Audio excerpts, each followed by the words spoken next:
Howdy folks, Eric Williams from the Cape Cod Times here, doing a little erosion roundup, day 2 of Hercules, January 3rd, 2014. We're here in Wellfleet.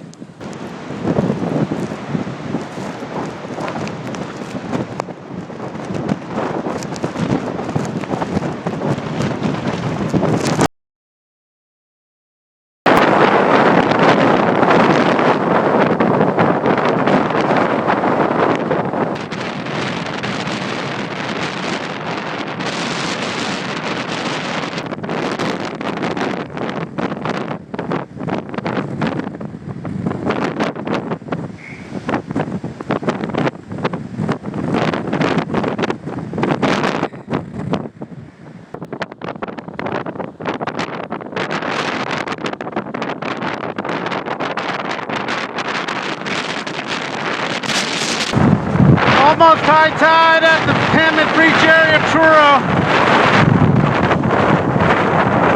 It splashed up over the dune, but